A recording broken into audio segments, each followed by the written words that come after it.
महापौर पदासाठी भाजपातर्फे मंजुषा नागपुरे आणि वर्षा तापकीर यांच्यात चुरस होती। मात्र पक्षश्रेष्ठींनी मंजुषा नागपुरे यांच्या नावावर अंतिम मोहर उमटवली।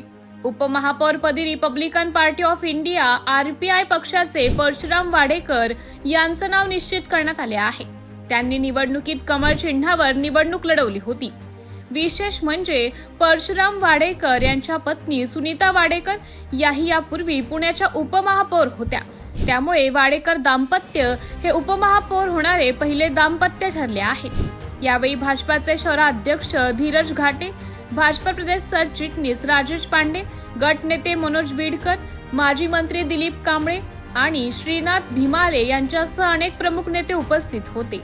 मंजुषा नागपुरे या प्रभाग क्रमांक 35 मधून तिसऱ्यांदा नगरसेवक पदी निवडून आल्या आहेत, तर वर्षा तापकीर या चौथ्यांदा नगरसेवक झाल्या आहेत। यंदाच्या निवडणुकीत मंजुषा नागपुरे बिनविरोध निवडून आल्या आहेत। भारतीय जनता पक्षाने मनपा निवडणुकीत Republican party of India Athawale गट यांच्याशी युती केली होती। या युती अंतर्गत आरपीआयला 9 जागा देण्यात आल्या होत्या। संबंधित जागांवर आरपीआयचे उमेदवार कमळ चिन्हावर लढून विजयी झाले होते। यामध्ये पुण्याच्या माजी उपमहापौर सुनीता वाडेकर यांचे पती आणि आरपीआयचे ज्येष्ठ नेते परशुराम वाडेकर यांचं नाव उपमहापौर पदासाठी आघाडीवर होते। दरम्यान भाजपाने गटनेतेपदी ज्येष्ठ नगरसेवक गणेश बीडकर यांची निवड केली होती। स्थायी समितीच्या अध्यक्षपदासाठी भाजपाचे नगरसेवक राजेंद्र श्रीमकर यांचं नाव आघाडीवर आहे।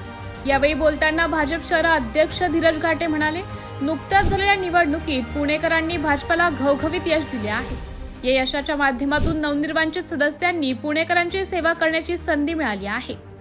पुण्याचे महापौरपदी मंजुषा नागपुरे आणि उपमहापौरपदी परशुराम वाडेकर यांना संधी देण्यात येत आहे।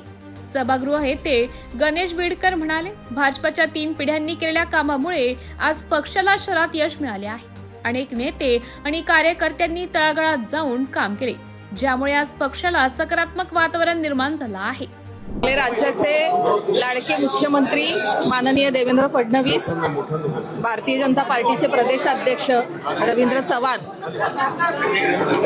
आमचे केंद्रीय मंत्री मुरलीधर मोहोळ, आमच्या लाडक्या राज्यमंत्री माधुरीताई मिसाळ, चंद्रकांत दादा पाटील, आमचे आमदार भीमराव अण्णा तापकीर, आमचे नेते गणेश बीडकर, आमचे शहराध्यक्ष धीरजजी घाटे, राजेशजी पांडे, आमचे सगळेच भारतीय जनता पार्टीचे जे मोठे नेते आहेत, सगळ्यांनी विश्वास दाखवला माझ्यावरती आणि ही खूप मोठी संधी मला दिली आहे काम करण्यासाठी।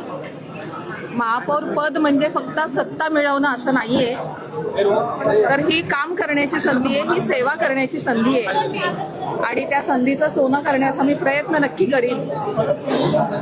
खरं तर या सगळ्या आनंदामध्ये मला आपले दिवंगत उपमुख्यमंत्री अजितदादा पवार यांची खूप उणीव जाणवतीये।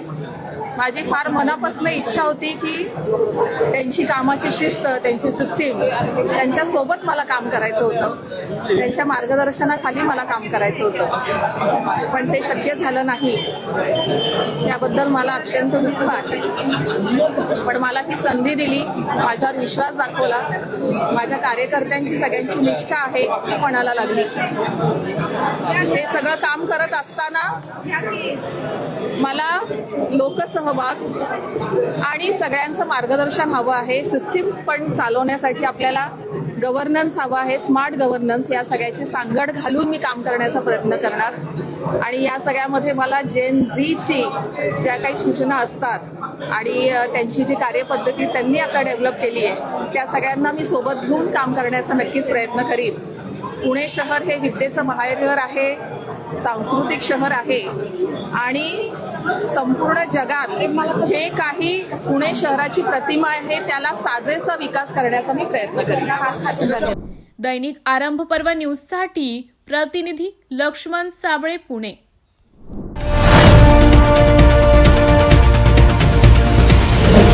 आरंभ पर्व न्यूज, आरंभ एका नव्या पर्वाचा।